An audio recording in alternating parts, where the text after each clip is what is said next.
this, but it's about the original intention of creation. And there's basically love, and there is a kind of secondary aspect to creation, which, and those two aspects are kind of battling it out for souls right now.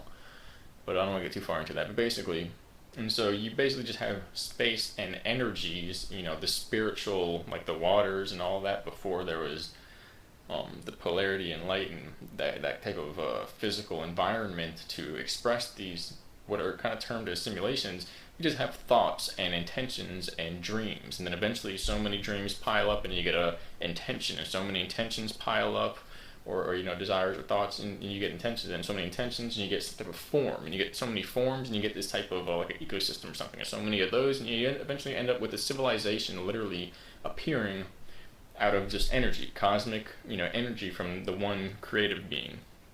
And this goes beyond the one who creates on the lower levels, because everything that's here seems to be basically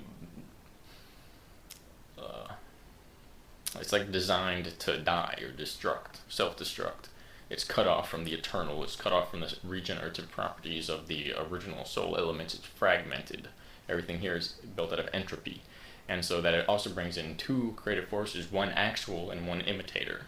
So, that should kind of bring things into perspective, but as well, then the Earthship and the simulations, they went through hyperspace and got lost in a darkness, which led into the creation of an entropy realm, or an entropy civilization, where everything's basically at war with itself.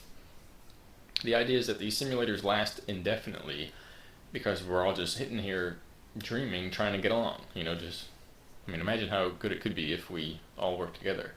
But the idea then is that it's pretty much for what you could call deep space travel, which is another way of saying deep mind, that we're all going within. And it's basically like we enter into a state of hibernation or stasis and use these Earthships to carry out our dreams in a safe way over millions of years of eons, while the Earthship navigates to higher planes.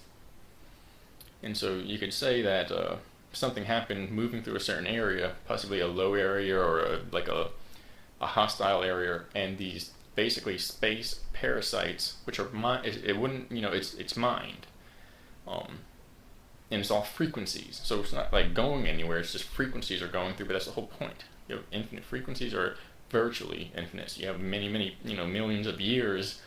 It's like that, years of time. Okay, where did you go from 200,000 years ago to here? It was like so long. It was just so much space in between. Where was it taking? It was nothing. It was just like a frequency of angles. Well, that's just space as well. We're not going anywhere. We're just altering our perspective. But that's the idea, that we're doing that indefinitely, and that in certain frequencies with certain people of the Earthship maybe had intentions or encountered intentions that dropped the vibrations down, and eventually these parasitic entities formed into this reality, and eventually they took over. But that's the idea, and then this leads into kind of where I'm leading with this whole thing, is that basically the Matrix is two things which are kind of tossed up as the same, and this is a mind control system, and then the Maya, the actual simulation realm of physicality that soul experiences in, which it's when it's in projection, which is not the true reality. And so the two are kind of combined, and that it's not conducive to self-awareness. The Maya is a simulation that soul steps into as a kind of a distraction, but in a way an experience. Process of dreaming. The particular Maya in this universe is entropy and deception based, and it's like it's a soul eater, containment zone. That goes all into the Gnostics and the one true creator and the false imitator, the demiurge and the original Sophianic light, and basically Lucifer and Sophia. And so then the Matrix, in terms of not the Maya, but this like time grid mind control trap simulation overlay, that's literally society. That's the laws of society and mind control and hatred against one another, temptation, all the sin, like the deadly sins, like that. Though that's the time matrix. That's the matrix. The more you do that, the more you're tied into this, and ultimately comes down to attachment to the Maya, which is basically routed through the matrix mind control system, which is regardless of the time matrix, is not real. The Maya is not real anyway. It's a dream time. And so the two basically entangle a person and get them to devote their energy into what is actually not real, but attachments. And basically it's attachments to the material realm. That's what it all comes down to. And that these the attachment to the material realm was already what would yield basically lack of self-awareness. It would yield, enough of it yields a lostness, basically a forgetfulness of one's higher nature and higher power, and it invents a storyline where we don't have access to what we once did. And that's, the birthing of the deception, the enslavement, the spiritual enslavement, the parasitism from one person to the next, and these interdimensionals that basically cause people to vampire because they're vampiring the people. And without attachment to this material world, it's not possible, and especially it's not possible without attachment to the false mind control matrix, where this is products and consumerism and certain kinds of distractions like patriotism or celebrity worship, whatever it is. Okay, all the different flavors of distraction from the true, the true self. And but the thing is that they're like one hand in hand, but there's a differentiation, and they're not exactly the same thing, but they kind of lead into the same thing, kind of, but not necessarily, because we can still have a Maya and have one that gives reverence to the truth. It sounds illusory, like how can you be in a fake world but give reverence to the truth? It's possible, but we wouldn't live in materialism. That's the whole point. And certain things happen, like the tribes and what happened with them, where eventually they navigate out. Basically, if enough people lived how they should, the simulation would begin to resolve towards waking up, like a mass exodus, a mass awakening. And that's the point of this game, this dream, to wake up, but to do it while you're awake in the dream. It's just lucidity. It's all about, this is the same as lucid dreaming. It's the same concept.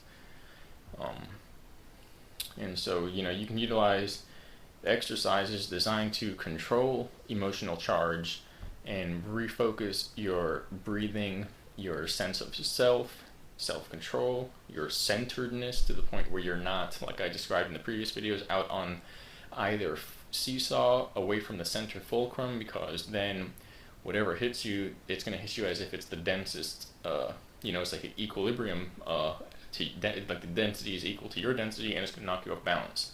If you're literally in the center and it's refined all the way down beyond what's coming at you, then it passes through you in a way. And the goal is to observe what's coming at you, and whatever it is, even if it's not coming at you, to just observe, and to observe yourself, so that the reactions don't get any energy. And those reactions, those impulses that come out from the brain, the neurochemistry, that's the imposter self. That's what's trying to draw your spirit through the soul into engagement, so it can experience a type of revival. Gosh, sorry if you notice I was darker for a little bit, and the sun is apparently, way hotter than it's ever been, because I have some ethnicity, and I've burned like a couple times in my life, and I've also been kind of like stuck indoors with a bunch of injuries for a while now. But I was out in the sun for a couple days, and I ended up like burning just a little bit, and really dried out the sensitive tissues. But that never happened before, And I also noticed how the sun's different. It's doing something different. It's way hotter. I noticed this starting like 7 years ago, and maybe a little bit before then, but it really got worse. And now it's, I mean, shoot, crops don't really, yeah, it's real hot, and the plants know it. And I have dry skin, ripping off. Sorry. So the whole thing is about the attachment to the material, the attachment to the matrix, and that is in reference to basically an entangled version where they figured out we're in a Maya and kind of used it to enslave people, reference to the original Maya, which is just a material realm altogether, that they're both illusions. So you're the operator of your vessel, you have the control and power to navigate to higher awareness, and so, you know, that's good enough reason to begin casting away the attachments. If there really is higher awareness and you are really in control and at the same time something beyond this, then whatever we could do here is not going to amount to, it's going to distract us. It's all it's going to equal is distracting us from what's larger. Doesn't mean we can't enjoy what's here, that's the thing, but in knowing that it's just a temporary illusion. And so it's also the attachments to the material world, and also to the material self, or the false sense of self, of desires or fears. And so that image of you is not truth. The image is a representation, basically like a copy, a carbon copy, literally a carbon copy. And there is the notion that every image must be like the mirror reflection, and therefore the images alone, the self-image, is always not true, because one can't get an accurate enough reflection through such a system. And so this is also like saying, even in the simple sense, and instead of just like a deceptive manner, but just a transfer of information, that if you have, you know, a telephone line, you don't get the exact voice coming through the phone. It's a form of technology, basically. And in that sense, if your body is also, because that's the basis of it as technology, but it's also a type of, it's geometry, but there's like self-referential, some type of logic there. But basically, if your body is the universe, or your body is a part of the universe, it's made of the same thing.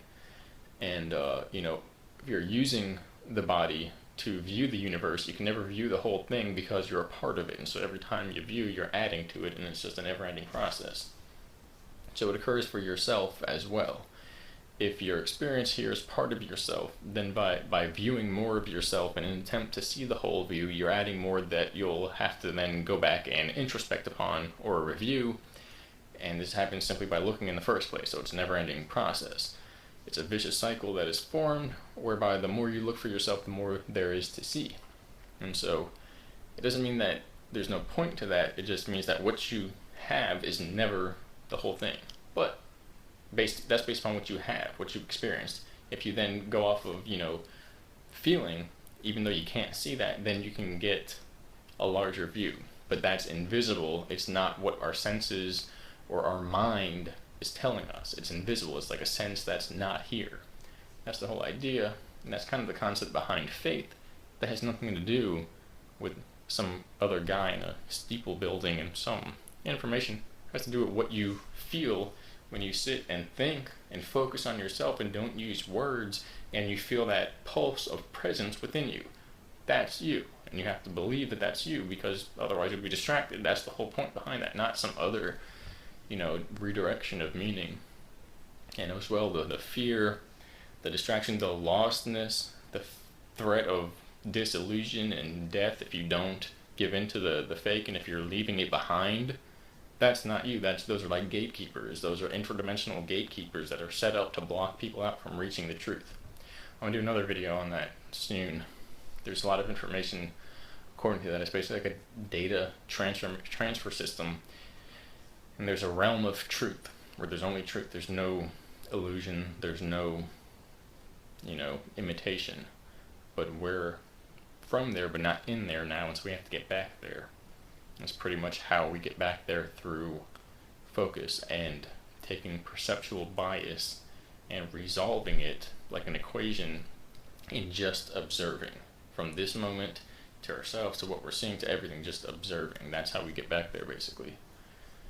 So the simulation is a method for hibernating through ultra deep space, which is hyperspace travel without going insane. And so people basically went insane. Deep space interdimensional entities breached the wall, and these are chaos beings. And so chaos is smoothed out by the simulation, yet it's introduced in a simulated manner, so it's like everything's okay. These beings couldn't hack the matrix, or they couldn't control it entirely and use it for their purposes. Thus, they basically they use chaos to control it, but that destroys the process. So it's like they're hell bent on destruction. And it goes on, and I'll make another video for that. But the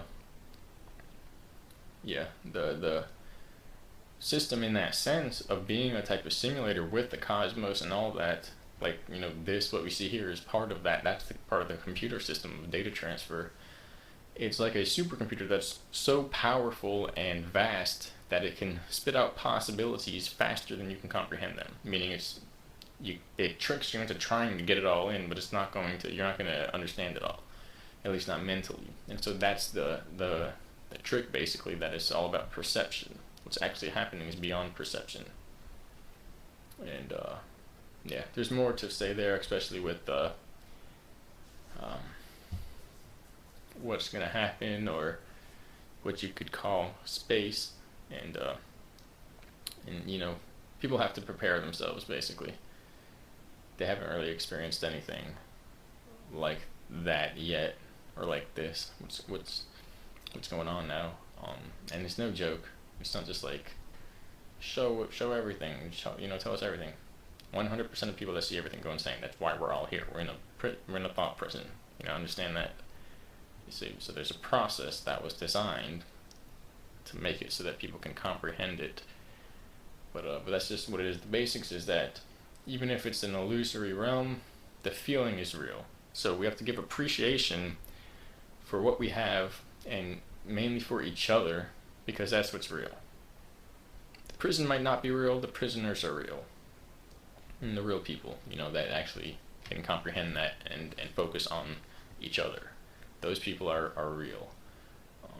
And so you just give appreciation and focus on that and enable that.